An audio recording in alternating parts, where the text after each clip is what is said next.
కనుక అనుభవించిన వ్యక్తి ఆ పేదల కష్టాలను తీర్చడం కోసం, ఆ పేదల జీవితాల్లో వెలుగులు నింపడం కోసం తెచ్చిన అనేక కార్యక్రమాల గురించి మీకు తెలుసు. ఇవాళ దేశవ్యాప్తంగా ప్రతి పేదకి నెత్తిన గూడు ఉండాలనే ఉద్దేశంతో తెచ్చిన ప్రధానమంత్రి ఆవాస్ యోజన పథకం కింద 4 కోట్ల మంది పేదలకి ఇళ్ల నిర్మాణం జరుగుతుంటే దాంట్లో 78% దళిత వర్గానికి సంబంధించిన పేదల కోసమే అన్న విషయాన్ని మనం గుర్తుపెట్టుకోవాలి.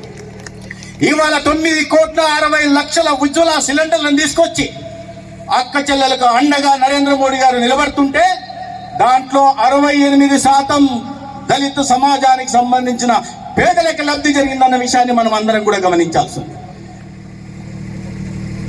సూర్యాస్తమం అయిన తర్వాత సూర్యోదయం ముందు బహిర్భూమికి వెళ్లాల్సిన దౌర్భాగ్య పరిస్థితి మన అక్క చెల్లెళ్లకు ఉంటే ఆ అక్క చెల్లెళ్ళ ఆత్మగౌరవం నిలబెట్టడానికి దేశవ్యాప్తంగా 12 కోట్ల మరుగుదొడ్లు నిర్మిస్తే దాంట్లో 75% దళిత సమాజానికి సంబంధించిన అక్క చెల్లెల కోసం అనే విషయాన్ని కూడా మనం గుర్తుపెట్టుకోవాలి.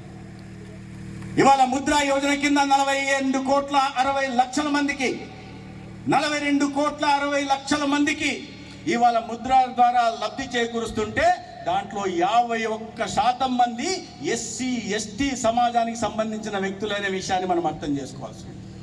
మిత్రులారా, ఇవాళ అనేక కార్యక్రమాలు, ఏ కార్యక్రమం తీసుకొచ్చినా కూడా ఈ సమాజంలో, ఈ దేశంలో అత్యంత పేదరికంలో మగ్గుతున్న వాళ్ళు దళిత సమాజాన్ని అనే విషయాన్ని దృష్టి పెట్టుకొని వాళ్ళ జీవితాల్లో వెలుగులు నింపడానికి అనేక రకాల కార్యక్రమాలు. దళితుల్లో కూడా రైతులు ఉన్నారు. రైతు కుటుంబాలకు అండగా నిలడం కోసం ఇవాళ 2,60,000 కోట్లు ఖర్చు పెట్టి పిఎం కిసాన్ నిధి కింద ప్రతి రైతుకి అకౌంట్లోకి 66,000 రూపాయలు వేస్తుంటే దాంట్లో దాదాపు 80% మంది బడుగు బలహీన పేద వర్గాలకు సంబంధించిన వాళ్ళు ఉన్నారు. దాంట్లో సగం మంది దళిత పేదలకి, దళిత రైతు కుటుంబాలకు సంబంధించిన వాళ్ళు. పంట నష్టపోతే పంటల బీమా పథకం కింద సమగ్ర పంటల బీమాకాన్ని తీసుకొచ్చి దాంట్లో ప్రతి రైతుకు, నష్టపోయిన రైతుకి బీమా కల్పించే ప్రయత్నం చేశారు.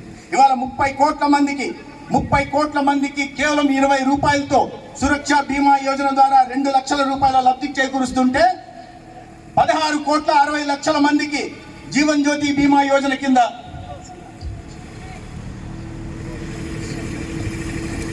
ఇప్పుడే భారతీయ జనతా పార్టీ జాతీయ దళిత మోర్చా అధ్యక్షులు గౌరవనీయులు పెద్దలు లాల్ సింగ్ ఆర్య గారు అందరూ లేచి మనము స్వాగతం చెప్పాల్సిందిగా కోరుతున్నాం. ఇప్పుడే మన లాల్ సింగ్ ఆర్య గారు ఇప్పుడే వేదిక మీదకి వస్తున్నారు. ఆయన భారతీయ జనతా పార్టీ ఎస్సీ మోర్చా అధ్యక్షులు. మరి అదేవిధంగా మన కేంద్ర సాంఘిక సంక్షేమ శాఖ మంత్రి, అదేవిధంగా కర్ణాటక ముద్దుబిడ్డ అయిన నారాయణ స్వామి గారు కూడా వేదిక మీద ఉన్నారు.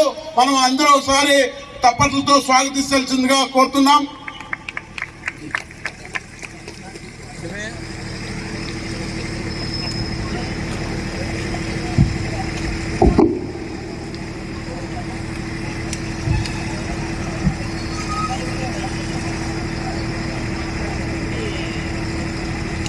చెప్తాను